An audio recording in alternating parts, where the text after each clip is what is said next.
Yeah. Okay, I see a thumbs up. Hello. Hey, everybody. How y'all doing? Happy PAX, everyone. Yeah. Yeah. Welcome to Debate Club. Hey, who here is a fan of Soulslikes? Okay. Decent amount. I love to see that. Who here hates Soulslikes? Okay. Okay. Yeah. Why though? Yeah. That's a different debate. Yeah. You can't. It's illegal. I think there's lots of reasons why. You know? And I think, Annika, I think if you searched your soul, you would know that there are reasons to No. know. No.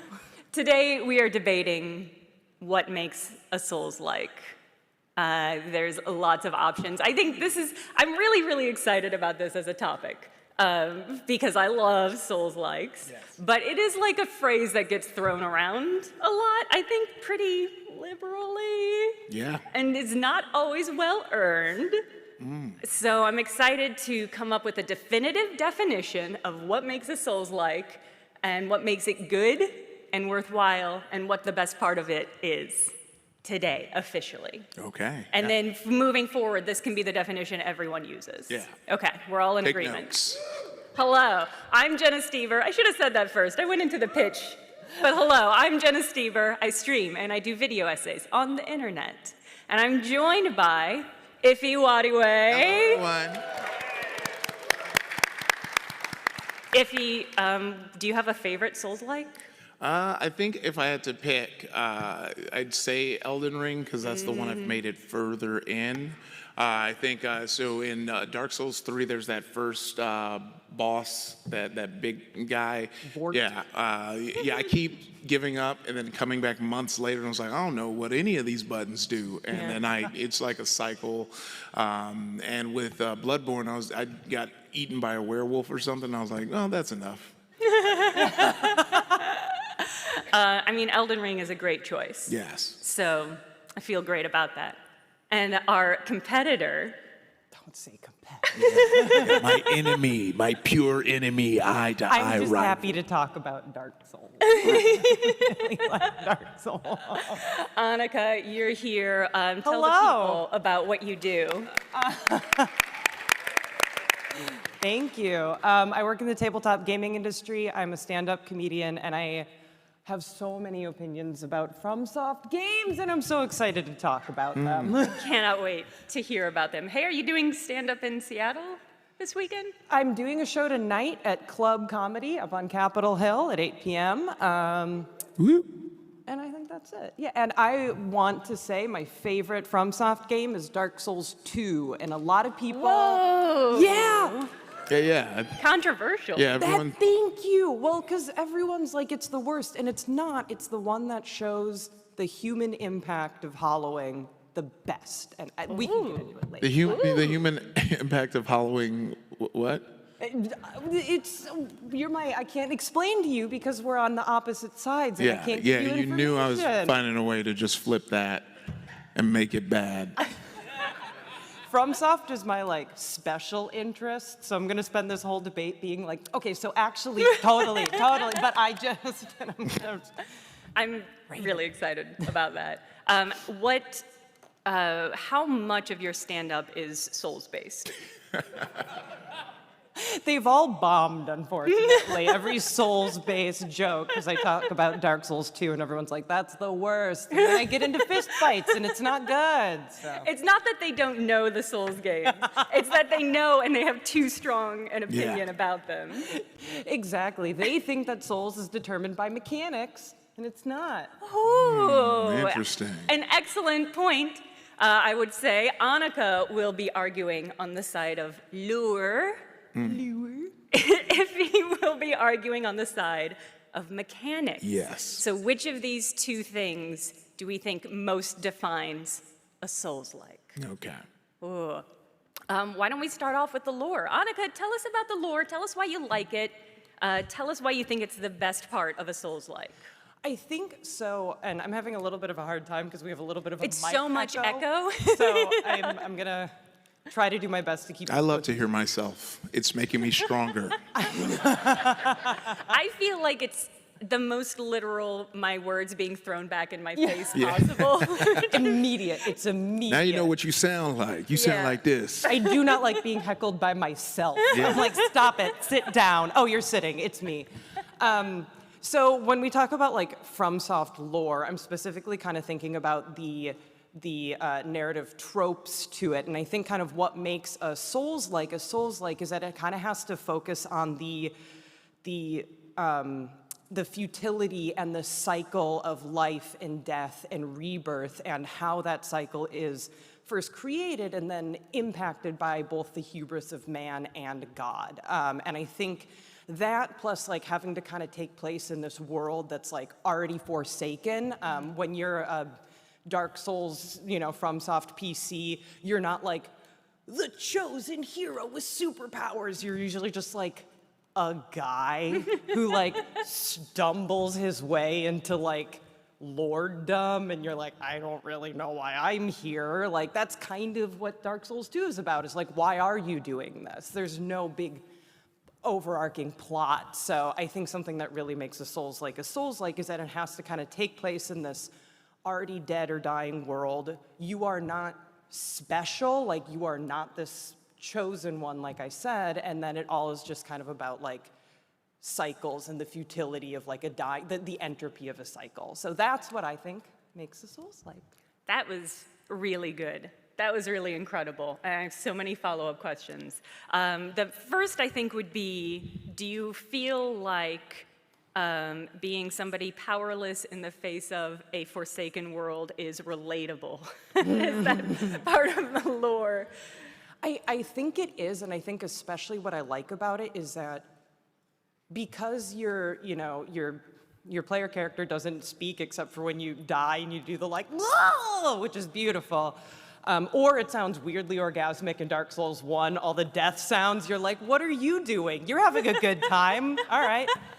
I like the fact that you are just like some guy, and that you never really know what your motivations are. You're just kind of, you wake up one day in a very not OSHA compliant clinic, or you sort of crawl out of the primordial ooze, you come out of just like an old coffin, and you just move forward because there's no one being like, well, here's your lore. You just kind of move forward because that's what you feel like you're supposed to do.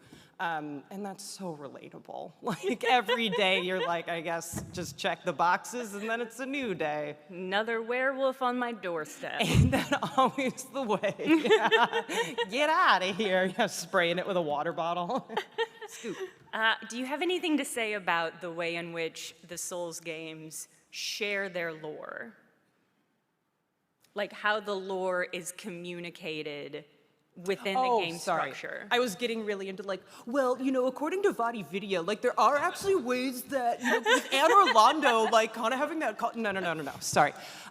That's something that I really love about them too, because I personally don't like games where they're just like, here's a 40-minute cutscene that tells you everything. Because just like real life, what you know about the world around you is predicated on how much you're willing to engage with it. And with Dark Souls, any sort of FromSoft games specifically, you have to kind of find a reason to care. You have to read the item descriptions. You have to do that, but you don't need to experience the game. And I think that's so exciting because I'll talk to people that play, something like Elden Ring, and they're like, that's neat, I got a big sword, I'm hitting stuff, I love it. And that's a completely valid thing to do. And then there's also the people, again, like Vadividya, that are like, well, actually, and I think it's really cool to have a game where it's like you can engage with it as much or as little as you want, and you generally have a very similar gameplay experience.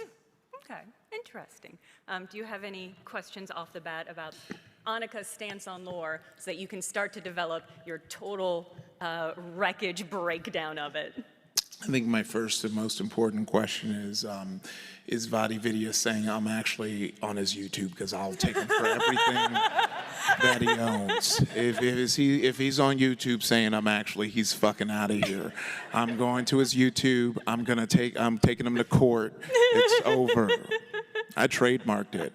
Me and the Fine Bros, I use their lawyers, and You specifically. Yes, mine. I'm actually, you can't say that on YouTube anymore. No, I think everything that Annika has said, I've already thought about and am ready to speak on. Awesome. Yeah. Okay. I mean, okay. no, get out of here. I'm just so happy to hear what you have to say. This is exciting. We will have a counterpoints round, so I'm going to let Ify kind of lay out his mechanics argument. And I will say for the audience that we will hit a point at which we take audience questions, so keep track of everything we say that's wrong, that messed up, that you disagree with, and save those questions, because we will be doing a round of audience arguments as well. And you can't say I'm actually to me. That's actually the only time you can say I'm actually without being sued anymore. Only to Ify. What a nightmare curse that would be if you were the only people could actually in the future. Don't worry, it's already happening on Twitter every day. Yes. No, it's the mechanics. So yeah, my argument is already unfortunately just already about everything Annika is saying, because Annika is an amazing comedian, writer, and storyteller, almost a poet in the way that she can bring words together to have heft and meaning, because she's spent all that time telling us this beautiful thing that's just to say if you want to understand what's happening in any of those games, you have to watch YouTube videos. Like that's if you're not watching YouTube videos, you don't know what's happening. If you want to understand the weapons, you got to read the item description. Yeah, no, that's, to me, that's extra credit. What really, and everything that you said was good about the storytelling did lie within the mechanics, which is that it is a game in which you have the odds stacked against you, and you have to learn the patterns of a lot of these bosses, and you can't really kind of power creep too hard, too quickly. I mean, you do a lot of grinding, you can punch boards until you get enough levels so that everything's easier, but that's a long process. But in the end, all this stuff about, you being just a guy, I mean, philosophically, on a storytelling level, you're not just a guy, because you're the one guy who's gonna beat the game. You're more than just a guy, you're the main character. So even though it feels like you're just a guy, you're also the guy who's going to be the Elden Lord. And just because, to me, that is just the the classic stranger backstory, and I think that's less, so the things you were saying that you were experiencing while playing, less lie within the lore and more in the mechanics. When you get smacked by a lion with a sword 5 times, you're like, is love real? What's happening? How much time has passed? And when you finally get that moment after dying 20 to 500 times, and you feel that triumphantness, that is, I think, what you're kind of explaining. You're like, this is man versus machine. I am John Henry. I have defeated you, Miyazaki. And then you go into the next area and you go back to zero. It's a Sisyphean kind of complex that you have, very masochistic, you're saying it feels like real life, which is why we all play video games, right? Is to to experience real life in our game. Yeah, so I think the mechanics are very important, because that's, I think, what differentiates a lot of the subgenres that we create in games. It's you have if you look at things like Fortnite, Apex Legends, PUBG, all these battle royale games, on a stylistic lore level, they're very different. But on a mechanical level, that is a battle royale game. And I think that's why when someone refers to a Soulslike, they mean a game in which oftentimes your save reset point will respawn monsters, and it is a very difficult to beat boss where you must memorize the mechanics of the boss. There isn't a way to kind of have the right combination of spells outside of whenever I watch these videos where someone stabs themselves 50 times and listens to My Chemical Romance and rolls in the dirt and then they one-shot a boss, I'm like, yeah, that's what, okay. Cool. It's so funny. It's so funny because I was like, I would love to do that. I don't know what just happened, but yeah. Totally. But I think that the thing that people grab a game and play and go, oh, this is a Souls-like, is those two main mechanics is respawning enemies when you save, and a high difficulty boss where you have to remember patterns to defeat them. Okay. Yeah. Okay. Yeah, I think the patterns, like oh, I'm supposed to disagree. Sorry, you made so many good points there. It's, okay, I wrote some like notes, some sort of rebuttals. Not rebuttals. So when you talked about like, hey, to know what's going on, you have to watch a YouTube video, to me, that really resonates with me because it kind of reminds me of back in the day when people had like forums, not even Reddit, but like forums where it's like, oh, I have to go on the forum to figure out how to do this. And then you have all of these people kind of talking about what they're doing together. And I think for me, a Souls-like, you can kind of create this sense of community where it's not necessarily clear what you're supposed to be doing either with puzzle bosses or where to go in the game. And you have these forums, which is, Reddit, or you go on Fextra Life, or you go to YouTube, and it creates this cool sense of community in the same way that, I was like, oh, you're just a guy, and you're like, well, you're kind of not, and I kind of want to gently rebut that and just be like, the cool thing about having like the white phantoms everywhere is that it shows you that you kind of are just a guy because there's a bunch of other Elden Lords that are doing their thing in their own world. So I think it does sort of make you feel like I'm just sort of a number of a community that's coming together and we're all in our own little worlds. And this is not really me talking about Souls-like, this is just me talking about why I like FromSoft games. Yeah. Sorry. Yeah. I'm so sorry. You gave me a microphone and I'm using it. But what I was gonna say too is, I think some games that are considered quite Souls-like are very mechanically different. Like Salt and Sanctuary is a really good example, or Ender Lilies, where people call those Souls-likes, but they're side scrollers, and it's kind of more about like, hey, this is taking place in a dying, bleak world. We don't really know the story happening here, so I don't know for sure that I agree that it's only mechanics. Well, so you're saying that those games feel like Souls-like even though they're not, or you're saying they don't feel like Souls-like even though people call them? They do feel Souls-like. When I was looking at the list of like things called Souls-likes, and on it, there's stuff like Lies of P, which I think is extremely lore and mechanically aligned. It's very mechanically aligned with Sekiro. But then stuff like Ender Lilies and Salt and Sanctuary, I think are more lore similar, and they're called Souls-like, so I think in that case it is more based on narrative tropes. So, I mean, I would disagree with that because would you say, what is you're the little, it's the side scroller, it's the one, the Silk Song. Hollow Knight? Yes. Yes.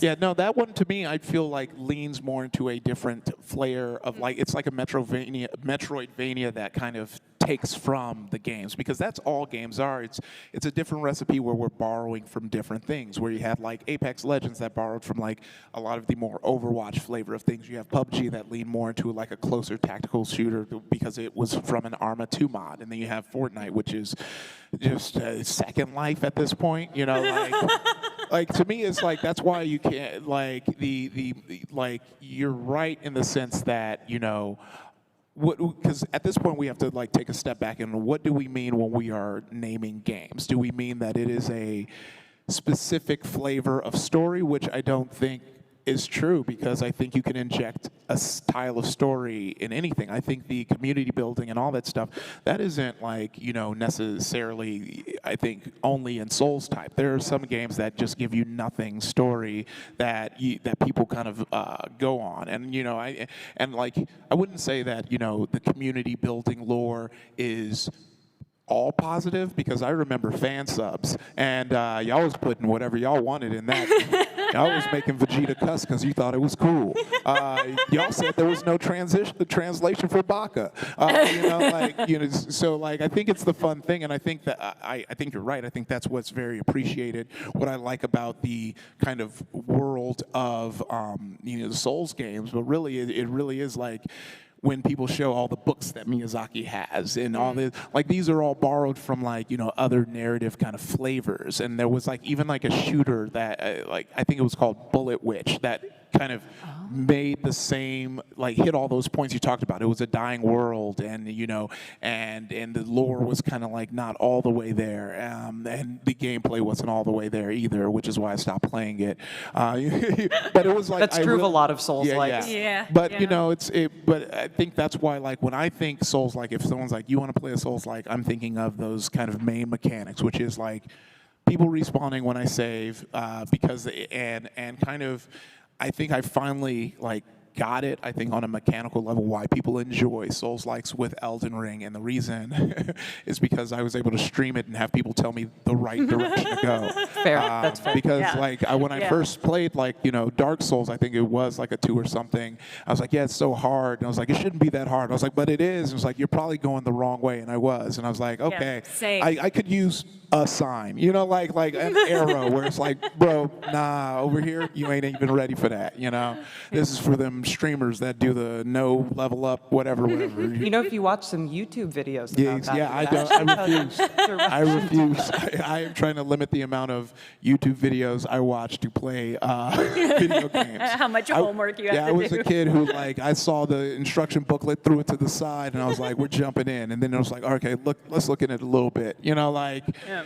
But to me, it's like, when we are defining games, we are trying to target people who want to play a certain type of game, not experience a type of story. That is like folded into that, where it's like, okay, what game do I want to play? Do I want to play a first-person shooter? Do I want to play a battle royale? Do I want to play an RPG? Do I want to play a strategy? Okay, cool. What world do I want to experience that in? And I think if you go lore first, and if I go, okay, I want to play a Souls Tribe, I was like, oh, this is a side-scroller? I was like, okay, I guess I'll try it out. But I was in the mood for kind of 3D movement and dodges, and not necessarily like it shifts the whole kind of way you play it. I have a question I want to offer both of you. Because you touched on something that I hadn't really thought about, which is this community aspect and the echoes. That is such an important part of Souls games, the FromSoft games in particular. Red Phantoms, where you see someone like walk up to a cliff and stand there Yeah. for a second and then walk off, and you're like, awesome, Yeah. awesome. Yeah, and knowing that your Red Phantom is that punchline for somebody else playing when you mess up. They're funny games, yeah. Does that count as a aspect of the lore or an aspect of the mechanic? Because it is like a mechanical aspect, because it's something that you will use, it's information you use in the gameplay to determine where to go and what to do and when you're about to be jump attacked by a creature behind a door. Yeah. But it does The feel... dancing lion in Elden Ring, or no, there was the rhino in the Elden Ring DLC, spoilers, where you would see these red phantoms that would just fly up in the air and like flail and then slam into the ground, and you're like, I'll go. But it does also Anyway. feel lore-like to me, because like that is the in-world lore. Like if you go to a place and you're like, oh, a lot of people have died here. To me, that is a form of lore, but it's a form of lore that is emergent in the gameplay, not necessarily written. Does that make sense? Yeah. Would you be willing to meet me halfway and say that something that makes a Souls-like is, and we can keep arguing, this isn't the end, but in response to you, something that does a really good job of combining mechanics and lore, because that's a really good example where it's like, I think it is equally mechanics and lore, and I think something that FromSoft does really well is the mechanics and lore are...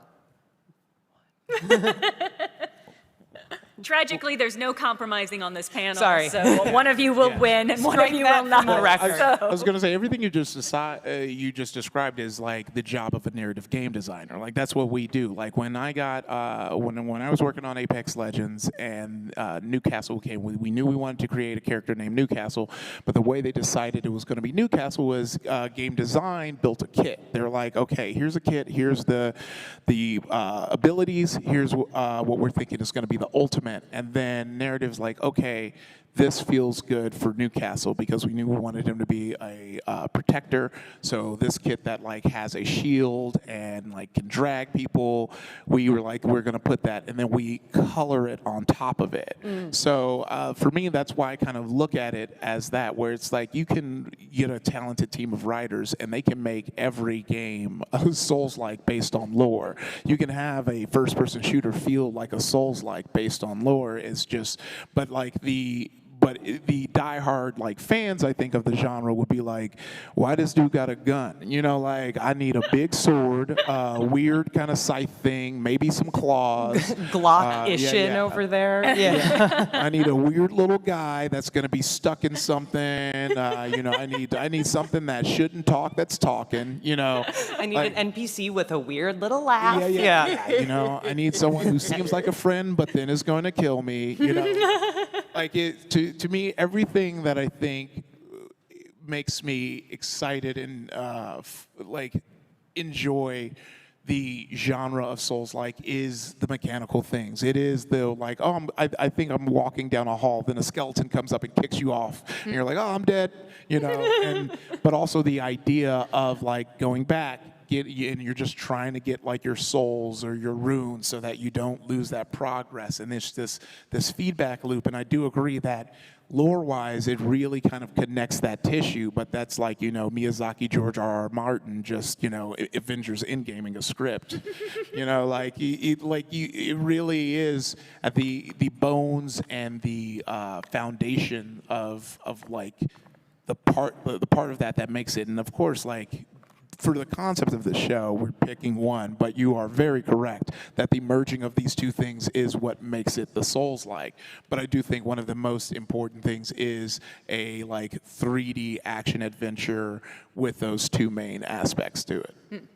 Yeah, you guys have landed on the truth of it, which is that the best games, which I think the FromSoft games are amongst the best games ever made, there is this melding of the lore and the story and the mechanics. Like, they feed off each other and are inseparable. But again, for the concept of the panels, we'll choose one. Because, you know, kind of in your same thing with the different Souls-like games that aren't necessarily the exact same 3D adventure stuff, you think of, like, I'm a big Monster Hunter fan, and it took me forever to take to Souls-like's game, but I love Monster Hunter. And it's the same concept. You're fighting the monsters, you have to learn the patterns, and then you rinse, repeat, and you're kind of doing, there's no like overarching story that you really know unless you're like talking to every person, getting the world, and the Monster Hunter subreddit is all on top of it, you know. But to me, I was like, the reason I like it is like you hunt big monster, you make big sword, and you rinse, repeat, and that's the fun of it, is the crafting that you get from it.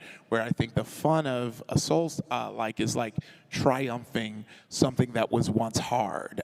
You know, you really worked at it, you learned, you watched the boss, you had patience, you know. You have the things like the input lags, where it's like if you keep tapping it too fast, those inputs are gonna go. And on a game design level, any other game that's super frustrating, in any action game, it's like, no, as you press it, it's gonna go in. This game is designed that way to make it feel a certain way, which is why I'm like, that type of stuff makes a Souls like. I literally had to, like I said, I've played Monster Hunter, yet I still had to relearn this game, even though it is on paper kind of the same mechanics, learning the patterns, being patient, and taking down your own, like, these bosses.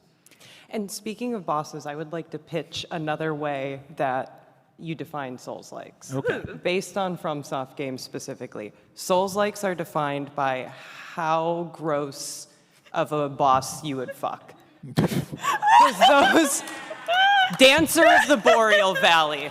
Oh, yeah. Ebrietas, losing people on that one. Okay, I think large women, noticeable feet, hot bosses that you're like, that's gross. I do feel like that is a factor. I feel like there's a lot of other games out there where you could be like, yuck. What is your most problematic wood boss? Ooh. Not problematic, gross, I guess. Yeah, because I was going to say that one boss that says the N-word was going to be... most problematic. Like, let's see if we can make that game a Souls-like. Yeah, if it has I have a non-controversial of the FromSoft bosses. that Father I would- Gascoigne. Yes, but I was gonna say Vicar Amelia. I think she's Thank okay. you. Yes, thank you. I don't know her age though in wolf form. Wait, She's what? kind of a kid prior to her transfer. So it's post-transformation Vicar Amelia. Yeah. Anyway. Not trying to call you out. No, Not, I'm that the is problematic boss That is the that- most problematic boss to want to fuck. We'll circle back later. Yes. Grossest boss. Grossest boss. I'm trying to think. There's like Margaret has extra hands, so that's always like, you want to put that. It was just like that meme outside the window. That was Sickos. a primal yes. Oh man, Good in an orgy. Because the thing about the game is like, all the like big women in the game are just regular hot women, and I don't want to do the faded guy hear me out, and it's like just a hear me out. Just a tall You've woman. never seen. She's just slightly. Guinevere, Yeah. big titties. Whoa, cancel. Yeah. Yeah. I feel like I haven't gotten deep enough, but if there's a spider, like I kind of have a precedent. Quelaag. Yeah. Quelaag, Yeah. Yeah, like a spider. Yeah, we would all fuck Quelaag. Yeah, I That's- mean, just putting that out You there. got to play Dark Souls 1. Okay, you got to complete Hey, well, that. let's see if they'll dethrone Shalab, Oh, that's a new debate. Can we give it real quickly? What, most fuckable spider? I got time. Save that for your Jackbox After Dark. Yes. Oh, yeah. It is very funny because, we're trying to split hairs on something that is true. It's like, what is the best part of soup? The wetness or the chunky parts that's in it? And it's like, well, you need both to make the soup, but it would be the chunky parts that's in it, not the broth. Wow. I'm not See, just I was gonna so eat on dry board. and- soup. Yeah, the lumps? No, I'm a broth baby. Yeah, broth, babe. Splashing in that broth. Splashing in I it. need some good meat in there. Like, I've never felt more seen than Carl Weathers in Arrested Development. It's like, you can make a stew out of that. Put that in Meat. a pot. Yeah, meat and water. I know. I guess we got to come back to the debate, right?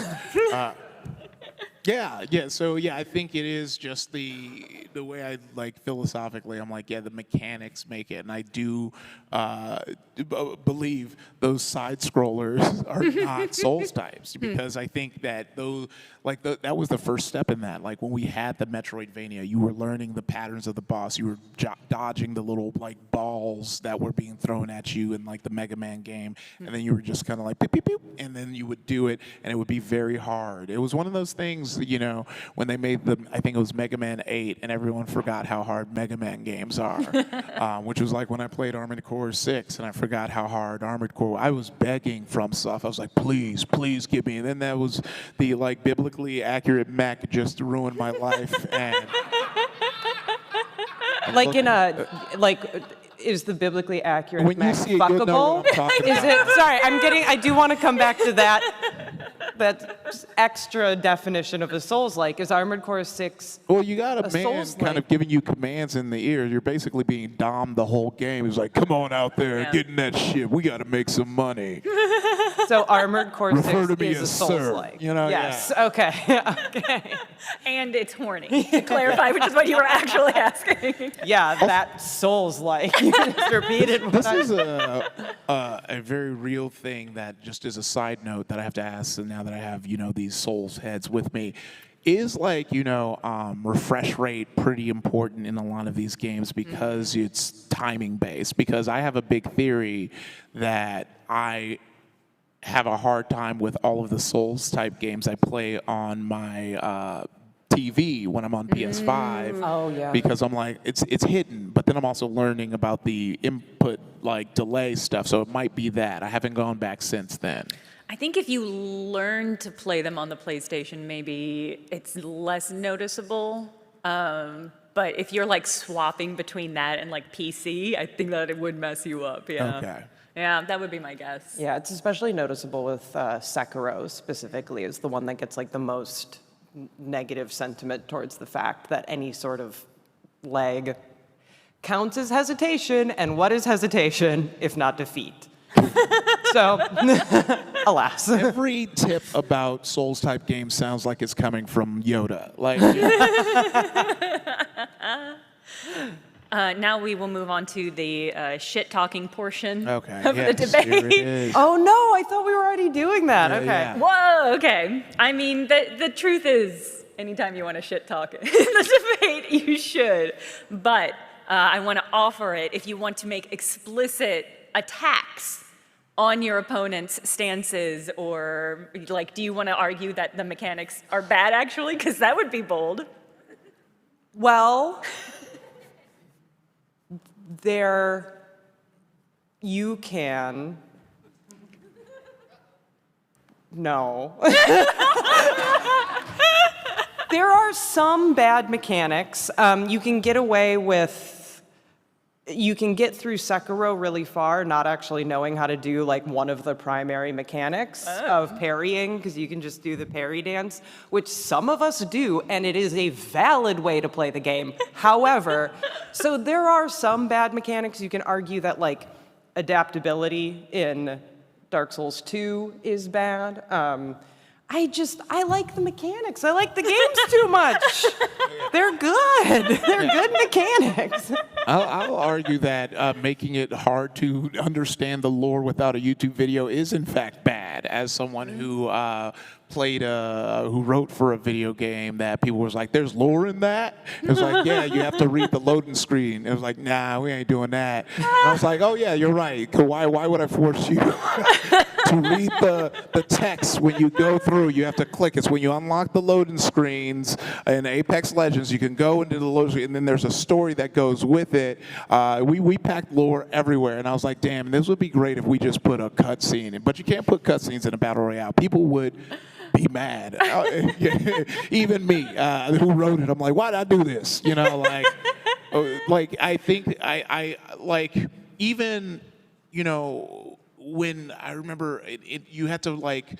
In Halo 3, they were like, oh, you get like the lore that connects the games to the Marathon series if you read all the consoles. And I was like, why would I do that instead of shooting aliens? Why did I stop shooting aliens to read consoles? You know, it's like, to me, it's like, it can be like, you know, there are so many great ways to tell a story while you're playing that doesn't necessarily mean opening up. And not only do you have to look at the item, you have to hit Y to look at the other aspect of an item, by the way. Fun. So it's not even right there when you're looking at the item. You have to be like, hold on, wait, I don't care about these stats. Describe this. And then it's like, oh, this was the sword of ye old Goldrick. Goldrick once used this sword to struck down. And it's all these names you've never heard before. So you have to like check in after you played some more of the games. Like, let me look at that ye old sword again and really connect this story and get it pop off. Like that to me is like, yeah, that's like, I get why there's the look. I have the neurodivergence where that doesn't rock. I have ADHD. I'm like, no, tell it to me so I can forget it, you know, and some people have the neurodivergence where it's like, I'm going to pick up every sword, then I'm going to rank them in chronological order, and then, yeah, no, that was a direct hit on you, Annika. We're your best friends, I know. I don't know if it counts as shit talking to go, you are autistic, so. True. I went through, I didn't learn that you could like, I think it was like dodge in Breath of the Wild to like, I think I was like 3/4 of the game in, and it was one shrine I was having trouble. It was like, oh, that's when you have to dodge. I was like, you can dodge? And I was like, what were you doing? I was like, hidden A, baby. Hidden A. That's fair. Hidden Yeah. A. Do you know how many work emails I mess up because I read the first 3 sentences and then stopped? I was like, I got it from here. I don't. Well, who's writing work emails longer than 3 everything sentences? you need me to know in the first 3 sentences. Everything after that is a wash. Yeah. Maybe the true definition of Souls-like is just whether it is amenable to people that are autistic, like myself, or people that are ADHD. Yeah. Maybe you just, any game that if you're ADHD, you're Yeah. like, fuck this, Yeah, is yeah, a Souls-like. Exactly. You know? Like instead of making those dumbass DEI lists, make a list for this is for ADHD gamers, this is for autistic gamers, this is for gamers who are autistic with ADHD, and we're good, you know? Honestly, would love that. That's the true definition of a honestly, Souls-like. genuinely, Yeah. Ify, you're a big Magic fan. Yes. Magic the Gathering. Do you like the lore of Magic the Gathering? No. No. Okay. I mean, No. Wizards, I love the lore. It's great. Jace, he's that guy.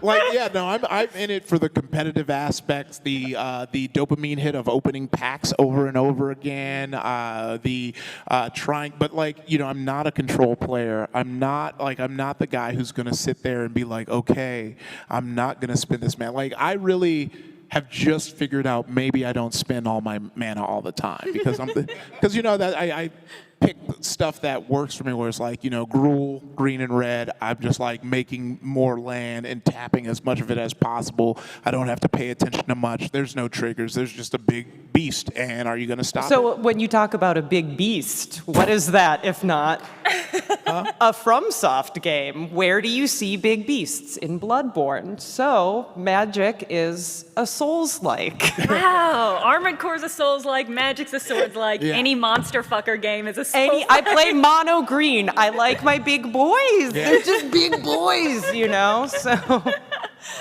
This, I think, will shed some light on both of your arguments. I am curious what kind of build you've been playing in Elden Ring. Oh, I'm a strength and vigor.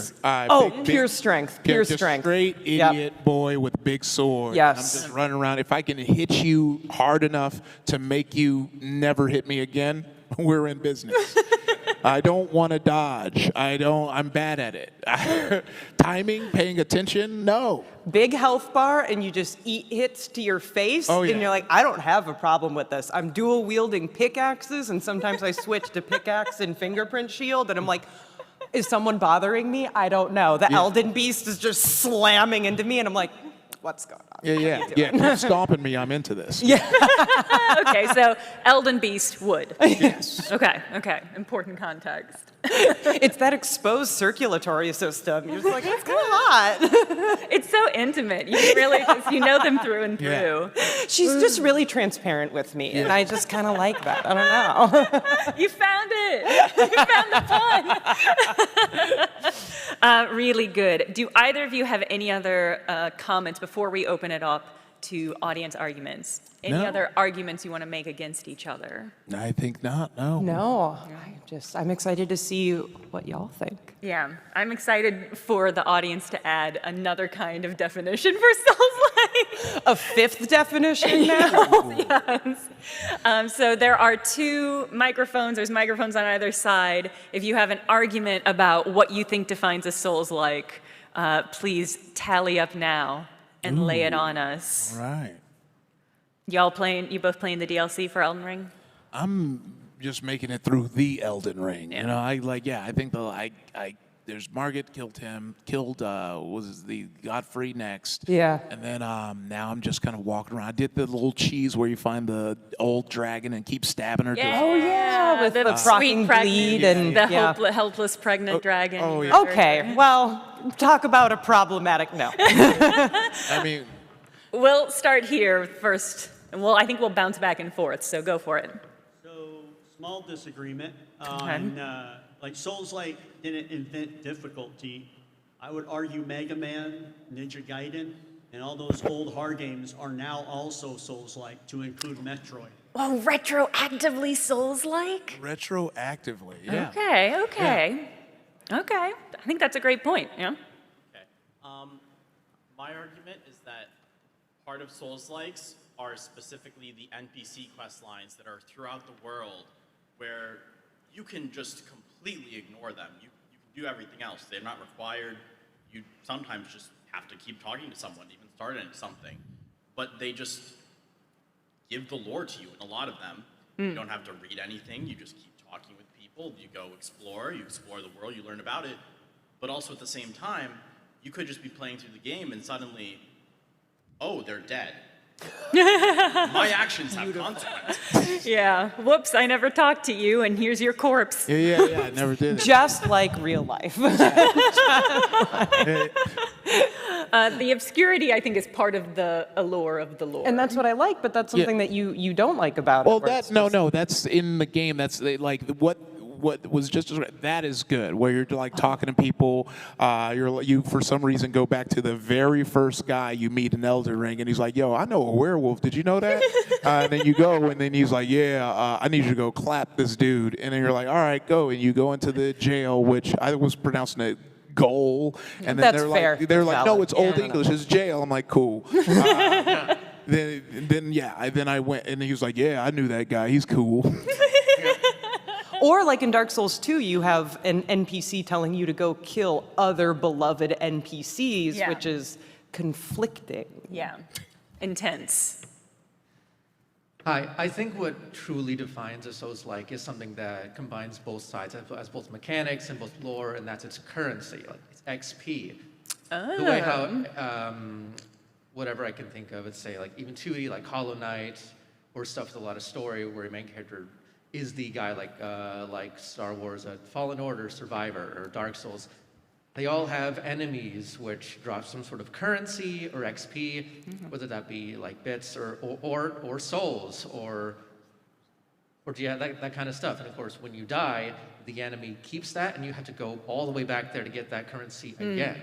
And so, like, to make that work, to make that currency system work, you need to make the enemies hard, and you need to write some sort of lore that makes sense as to how your souls or your currency ends up with the enemy and how you have to go and get them back, which has sort of death and rebirth aspect to it. So that's, Okay. I think if a game has that That's kind a of good currency point. system, that's what makes it Souls-like. Yeah, we- The combined XP currency Yeah. sort of system. Yeah. I can see that. Yeah, I we think didn't that's a really good touch argument. on like Blood Echoes or Souls Yeah. at all, but that's a really Yeah. good point. It's that sort of cyclical thing again. Yeah. as well. What if we decided at the end of this panel that the definition of a Souls-like was only games that had souls, the only games in the currency No had souls. Everything else has a different name. Please.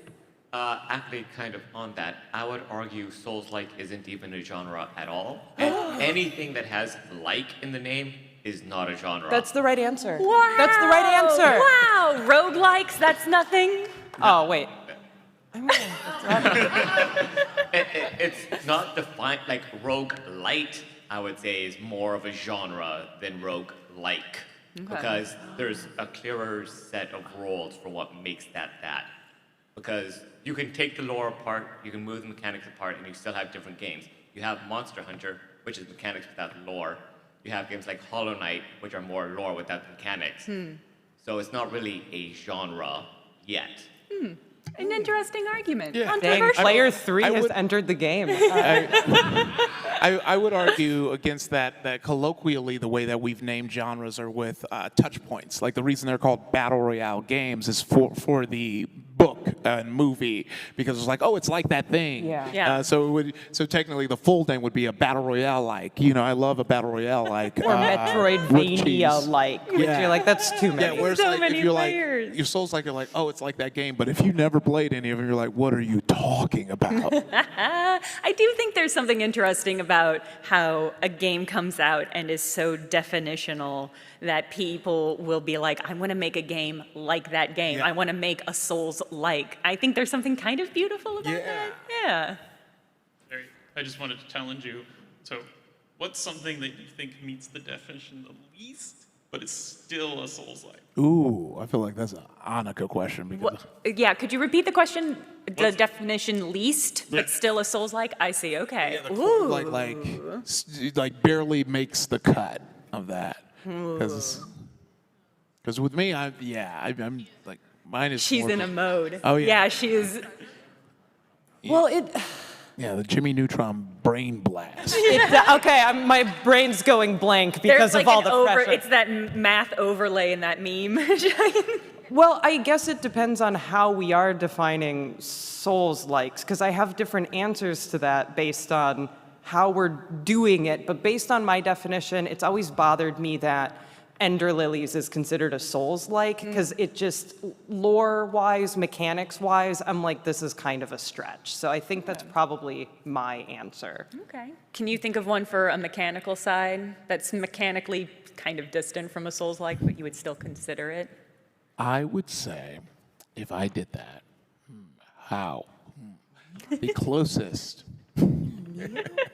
I would get, Which one? Jedi Survivor? I Jedi feel like I'd Survivor. say- yeah, I'd say- Neo, I don't really, That one is very mechanically Souls-like, but Yes, completely but very lore, not not. lore. That is a really So I good guess that would be example. mine because Annika disagrees with it, but I'm agree with you. That's such a good answer. Yes. Undermined my argument very well there. Annika, Yes. could this panel have been you debating yourself? Yes. Yeah. Oh, yeah. Incredible. I've heard that some of these examples are like third-person action-adventure games that have the mechanics and the lore. And I've heard some examples that are 2D, like the Salt and Sanctuary and Ender Lilies. Have there been any good first-person Souls-like, and does Kingsfield count? Ooh.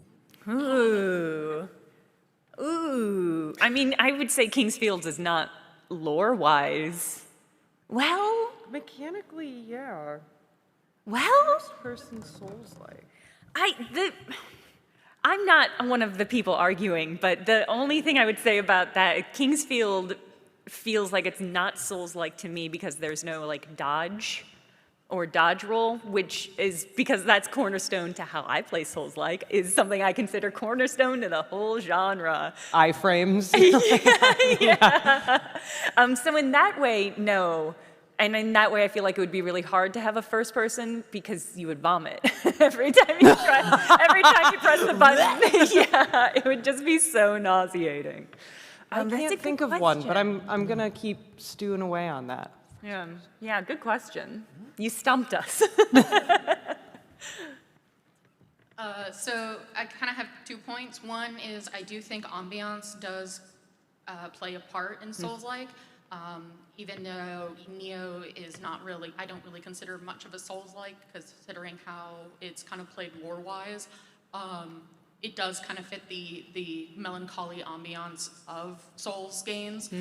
Same with Sekiro and even Tunic, which is considered a Souls-like game. Yeah, As yeah. cartoony and cute as it is, it does have that kind of depressing, melancholy feel to it as you play the game. Wonderful example. Yeah. The second more comedic thing is it should also come to note what the developers have in mind when they are developing the game.